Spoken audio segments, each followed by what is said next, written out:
கோவை மாவட்டம் மேட்டுப்பாளையம் அடுத்த பில்லூர் அணைக்கு நீர்வரத்து அதிகரிப்பால் பவானி ஆற்றில் வெள்ளப்பெருக்கு ஏற்படுத்தியுள்ளது. கடும் கோடை வெப்பத்தால் சில தினங்கள் முன்பு வரை பில்லூர் அணை வறண்டு காணப்பட்டது. இதனால் பவானி ஆற்றில் நீர்வரத்து மிகவும் குறைந்து உள்ளது. இதன் காரணமாக குடிநீர் திட்டங்களும் கூட செயல்படுத்த முடியாத சூழ்நிலை ஏற்படுத்தி இருந்த நிலையில் பில்லூர் அணையின் நீர்பிடிப்பு பகுதிகளாகிய நீலகிரி மாவட்டத்தில் கடந்த சில தினங்களாக கனமழை பெய்து வருகிறது. இதையடுத்து பில்லூர் அணைக்கு நீர்வரத்து அதிகரித்துள்ளது.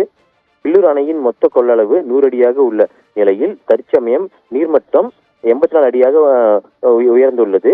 இதையடுத்து பில்லூர் அணை திறக்கப்பட்டு பவானி ஆற்றிற்கு நீர்வரத்து அதிகரித்துள்ளது. நீலகிரி மாவட்டத்திற்கு கனமழை எச்சரிக்கை விடப்பட்டுள்ள நிலையில் பவானி ஆற்றில் வெள்ளப்பெருக்கு மேலும் அதிகரிக்க வாய்ப்புள்ளதாகவும், ஆகவே கரையோர பகுதியில் வசிக்கும் மக்களை கோவை மாவட்ட நிர்வாகம் சார்பாக பாதுகாப்பாக இருக்குமாறும் மற்றும் வெள்ளப்பெருக்கு அதிகரிக்கும் பட்சத்தில் அவர்களுக்கு தேவையான உபகரணங்கள் மற்றும் அதுக்கு தேவையான இடங்களை அனைத்தும் ஏற்பாடுகள் செய்யப்பட்டு வருவதாக மாவட்ட நிர்வாகம் சார்பாக கூறப்பட்டுள்ளது. பிரவீன்.